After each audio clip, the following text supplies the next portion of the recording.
Hello नमस्कार, welcome to back important point classes में आप सभी का स्वागत है। आज हम लोग ज्योग्राफी के जो इम्पोर्टेंट पॉइंट है जिसका नाम है जनसंख्या वितरण, इनके बारे में समझेंगे और जानने की कोशिश करेंगे। तो बने रहिएगा आज की क्लासेस में, और कुछ नया सीखने को मिले तो हमारे चैनल को सब्सक्राइब जरूर कीजिएगा।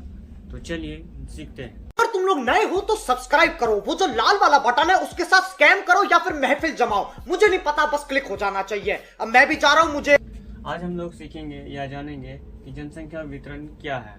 जनसंख्या वितरण क्या है, ये जनसंख्या वितरण को प्रभावित करने वाले कौन कौन से कारक हैं, भारत में जनसंख्या का फैलाव किस प्रकार है, इनके बारे में समझेंगे।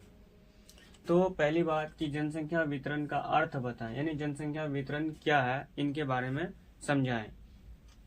तो जनसंख्या वितरण का अर्थ होता है, क्या होता है? जनसंख्या वितरण का अर्थ होता है किसी भी क्षेत्र में जनसंख्या कैसे वितरित है, यानी किसी भी क्षेत्र में जो जनसंख्या है वो कैसे वितरित है, कहाँ किस प्रकार है, कहाँ अधिक जनसंख्या है, कहाँ कम है, यानी किस प्रकार जनसंख्या फैला हुआ है, यानी यह किस प्रकार क्या है, फैला हुआ है।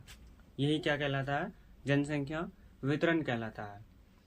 भारत में जनसंख्या का वितरण जो है वो समान नहीं है।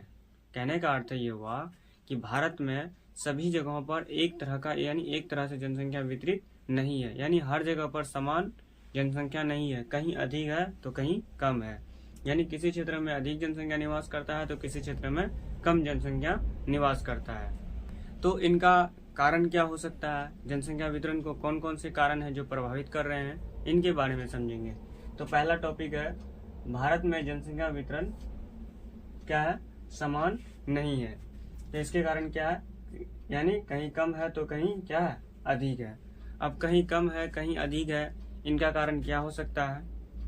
तो इनका मुख्य कारण हो सकता है कि जिस क्षेत्र पर जनसंख्या की जो आवश्यक, जो मूलभूत चीजें होती है वो उपलब्ध होती है, तो वहां पर अधिक जनसंख्या निवास करता है। जैसे क्या कहते हैं, गंगा क्षेत्र में, यानी गंगाई क्षेत्र जहाँ पर गंगा नदी बहती है, उसके नदी तटीय क्षेत्र में लोगों को क्या होता है कि सिंचाई के लिए पानी उपलब्ध हो जाती है, वहाँ पर खेती अच्छी होती है, इसलिए वहाँ पर ज़्यादा लोग रहने को पसंद करते हैं।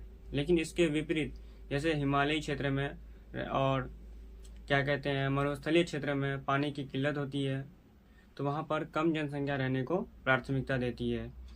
तो ये क्या है, जनसंख्या परिवर्तन को प्रभावित करने वाले मुख्य कारण है। अब हम लोग समझेंगे कि जनसंख्या वितरण को प्रभावित करने वाले वो कौन कौन से कारण हैं जिनके बारे में हम लोग जानेंगे, यानी जनसंख्या वितरण को प्रभावित करने वाले कौन कौन से कारक हैं। पहली कारक जो है वो भौगोलिक कारक है। कौन से कारक हैं? पहले कारक कौन है? भौगोलिक। दूसरे कौन है? सामाजिक। और तीसरे कौन है? आर्थिक। और चौथे कौन है? राजनीतिक।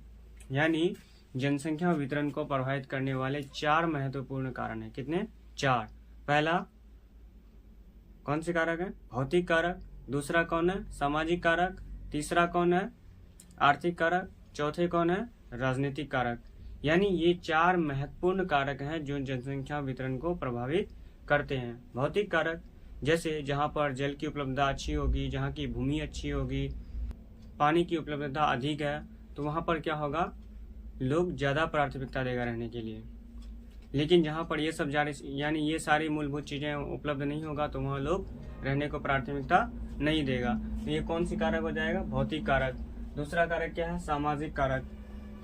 सामाजिक कारक में क्या होता है, मान लो जहाँ पर जिस धर्म के लोग रहते हैं या उस धर्म के मंदिर मस्जिद जो होता है, तो वहाँ पर लोग अपने धर्म के अकॉर्डिंग, यानी धार्मिक महत्व के अकॉर्डिंग वहाँ पर ज्यादा लोग रहने को प्राथमिकता देते हैं। यानी जिस जगह पर मस्जिद होंगे तो वहाँ पर मुसलमान रहने को प्राथमिकता देगा, और जिस जगह पर मस्जिद होगा तो वहाँ हिंदू भाई रहने को प्राथमिकता देगा। तो ये भी जनसंख्या वितरण को प्रभावित करता है। और इसी में क्या आ जाएगा, यानी सामाजिक कारक में, और ये भी आ जाएगा जहाँ की सामाजिक व्यवस्थाएं अच्छी होगी तो वहाँ पर लोग रहने को पसंद करेंगे। लेकिन जहाँ की सामाजिक व्यवस्था अच्छी नहीं होगी तो कोई लोग वहाँ रहना पसंद नहीं करेंगे, क्योंकि लोग सोचते हैं कि समाज, यानी बच्चे जो सीखते हैं वो समाज से ही सीखते हैं। समाज से सीखते हैं तो अब बच्चे जिस समाज में रहेंगे वही क्या करेंगे, अपनाएंगे। तो अगर अच्छा समाज मिलेगा तो अच्छा गुण मिलेगा, अच्छी सामाजिक वातावरण मिलेगा तो बच्चे का विकास जो होगा वो अच्छा होगा। लेकिन अगर खराब सामाजिक व्यवस्था रहेगा तो बच्चे का विकास अच्छे से नहीं हो पाएगा। तो ये भी कारण है जनसंख्या वितरण को प्रभावित करने का। दूसरे कारक है आर्थिक कारक। मान लो कहीं पर रोजगार की जो आवश्यकता होती है, अब रोजगार मिल ही नहीं रहा तो लोग वहाँ रहने को प्राथमिकता नहीं देगा। लेकिन नगरीय क्षेत्रों में जहाँ पर खनिजों की खुदाई होती है और क्या होता है, जहाँ पर रोजगार की अवसर उपलब्ध होता है, वहाँ लोग ज़्यादा रहने को प्राथमिकता देते हैं। तो ये भी क्या है, तो इसमें आ जाएगा ये आर्थिक कारक। दूसरा क्या है, राजनीतिक कारक। चौथा क्या है, राजनीतिक कारक। यानी जहाँ की राजनीतिक व्यवस्थाएं अच्छी होगी, जहाँ की कानून व्यवस्थाएं अच्छी होगी, वहाँ पर ज़्यादा लोग रहने को प्राथमिकता देंगे। मान लो बिहार राज्य की कानून व्यवस्था अच्छी नहीं है तो वो लोग क्या करेंगे, बिहार राज्य को छोड़कर कहाँ चले जाएंगे, दूसरे पड़ोसी राज्य उत्तर प्रदेश चले जाएंगे। या उत्तर प्रदेश की अच्छी कानून व्यवस्था नहीं होगी तो वो कहाँ आ जाएंगे, बिहार आ जाएंगे। क्योंकि जहाँ की कानून व्यवस्था ही अच्छी नहीं होगी तो वहाँ लोग रहने को प्राथमिकता नहीं देंगे, जाहिर सी बात है।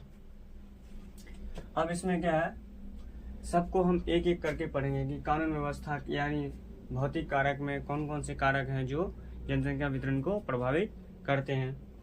तो भौतिक कारक में क्या आ जाएगा, पहला जल की उपलब्धता। यानी जहाँ क्या हो जाएगा, आसानी से जल मिल जाएगा वहाँ पर ज़्यादा लोग रहने को प्राथमिकता देंगे, और जहाँ आवश्यक मात्रा में जल उपलब्ध नहीं होगा तो वहाँ पर लोग रहने को प्राथमिकता नहीं देगा, जाहिर सी बात है। दूसरी कारक इसमें क्या आ जाएगा, भू आकृति। यानी जहाँ की भूमि की आकृति अच्छी होगी, ऊबड़ खाबड़ नहीं होगी या ऐसे ढलान वाली नहीं होगी, तो वैसे क्षेत्रों में लोग ज़्यादा रहने को प्राथमिकता देंगे। लेकिन जहाँ की भूमि ढलान वाली होगी, ऊबड़ खाबड़ होगी, वहाँ पर लोग अच्छे से तरीके से बस नहीं पाएंगे, तो ये लोग वहाँ पर नहीं रहेंगे। इसीलिए भूमि की आकृति अच्छी होगी जहाँ, वहाँ लोग ज़्यादा रहने को प्राथमिकता देंगे। दूसरी क्या है, जलवायु। जलवायु यानी क्लाइमेट। यानी जहाँ की जलवायु अच्छी होगी तो वहाँ पर ज़्यादा रहने को प्राथमिकता देंगे लोग। जहाँ की जलवायु अच्छी नहीं होंगे वहाँ लोग प्राथमिकता नहीं देंगे रहने को। क्यों? क्योंकि मान लो कि जिस टाइम में खेती होती है या खेती के टाइम में क्या हुआ, जब खेती को यानी फसल को पानी की ज़रूरत होती है उस समय बारिश नहीं हुआ, जब फसल कटाई का समय हो गया उस समय बहुत बारिश हो गया, तो ये क्या होता है कि यानी किसानों को इससे नुकसान होता है। यानी जहाँ का क्लाइमेट अच्छी नहीं हो, जब गर्मी हो उस समय बरसात हो, जब बरसात की टाइम हो उस समय गर्मी हो, यानी जहाँ की क्लाइमेट अच्छी नहीं होती है।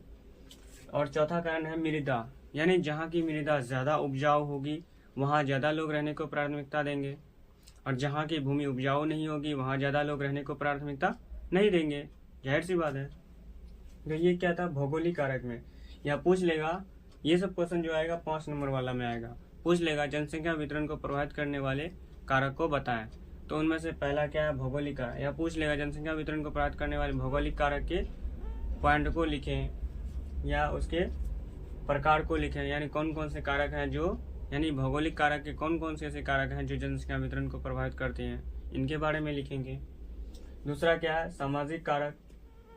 यानी सामाजिक कारक कौन कौन से यानी सामाजिक कारक में कौन कौन से कारक हैं जो जनसंख्या वितरण को प्रभावित करते हैं। सामाजिक कारक में पहला क्या आ जाएगा, खराब सामाजिक वातावरण। यानी जहाँ की सामाजिक वातावरण अच्छा नहीं होगा तो वहाँ लोग रहने को प्राथमिकता नहीं देंगे। लेकिन जहाँ की समाज की कानून व्यवस्था अच्छी होगी या समाज के लोगों की अच्छा नीति होगी, एक दूसरे का क्या होगा, दर्द को समझने वाला होगा, और वहाँ की जो सामाजिक व्यवस्था होगी वो अच्छी होगी, नियमावली चलेगा, तो वहाँ ज़्यादा लोग रहने को प्राथमिकता देंगे। अशांति। यानी किसी समाज की जो व्यवस्था होती है वहाँ शांति नहीं होती है, लोग आपस में झगड़ते रहते हैं, तो लोग वहाँ रहने को प्राथमिकता नहीं देंगे। लेकिन जहाँ की सामाजिक व्यवस्था अच्छी होगी, जहाँ पर लोग एक दूसरे के साथ प्रेम से व्यवहार करता होगा, तो वहाँ ज़्यादा लोग प्राथमिकता देगा रहने के लिए। वैसे उसी प्रकार तीसरा है धार्मिक महत्व। यानी अलग सभी धर्म अपने अपने धर्म के अकॉर्डिंग क्या होगा, उस क्षेत्र में बसने को प्राथमिकता देगा। अब हम लोग समझेंगे कि आर्थिक कारक में कौन कौन से कारक हैं। आर्थिक कारक में पहला इसमें क्या है, खनिज। यानी जिस क्षेत्र में खनिज होगा वहाँ खनिज की खुदाई होगी, खनिज की खुदाई होगी तो मजदूर की आवश्यकता होगा, मजदूर की आवश्यकता होगी तो वहाँ लोगों को क्या मिलेगा, रोजगार मिलेगा, तो लोग क्या होगा, उस क्षेत्र में जाने को प्राथमिकता देगा। उस क्षेत्र में जाएगा तो उससे क्या होगा, वहाँ पर लोगों की जो आबादी होगी वो ज़्यादा होगी, तो ये भी जनसंख्या वितरण को प्रभावित करेगा। दूसरा क्या है, औद्योगिकरण। यानी जहाँ पर उद्योग फैक्ट्री वगैरह रहेगा वहाँ लोगों को रोजगार मिलेगा, तो लोग क्या होगा, औद्योगिक क्षेत्र में जाना पसंद करेगा, तो ये भी जनसंख्या वितरण को प्रभावित करने का महत्वपूर्ण कारक है। तीसरा है नगरीकरण। यानी नगर में जो आवश्यक मूलभूत चीजें होती है वो क्या होता है, आसानी से मिल जाता है। लेकिन गांव में क्या होता है, ये सब सारी चीजें नहीं मिलता है। तो इसीलिए नगरियों यानी नगरीय क्षेत्र में लोग क्या होता है, ज्यादा रहने को प्राथमिकता देता है। तीसरा, फिर चौथा में हम लोग पढ़े राजनीतिक कारक क्या है, यानी राजनीतिक कारक में कौन कौन से ऐसे कारक हैं जो जनसंख्या वितरण को प्रभावित करता है। तो राजनीतिक कारक में जनसंख्या वितरण को प्रभावित करने वाले दो महत्वपूर्ण कारक हैं। पहला क्या है, खराब कानून व्यवस्था, यानी जिस देश की कानून व्यवस्था अच्छी नहीं होती है तो वहाँ लोग क्या होगा, रहने को प्राथमिकता कम देगा। और जहाँ की कानून व्यवस्था अच्छी होगी, जिस क्षेत्र की कानून व्यवस्था अच्छी होगी, जिस देश की कानून व्यवस्था अच्छी होगी, जिस राज्य की कानून व्यवस्था अच्छी होगी, वहाँ पर लोग क्या होगा, रहने को प्राथमिकता देगा। फिर तीसरा क्या है, अस्थिर राजनीतिक व्यवस्था। मान लो किसी देश की राजनीतिक व्यवस्था जो है वो अस्थिर नहीं है, यानी सरकार क्या होता है, बार बार गिर जाता है, तो ऐसी स्थिति में लोग वहाँ पर रहना पसंद नहीं करेंगे। लोग क्या होगा, उस देश को छोड़कर दूसरे देश में आना पसंद करेगा। तो ये भी क्या है, जनसंख्या वितरण को प्रभावित करने वाले कारक हैं।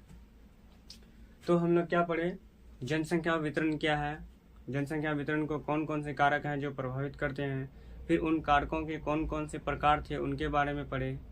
तो आज का लेक्चर यहीं समाप्त होता है। जय हिंद, जय भारत।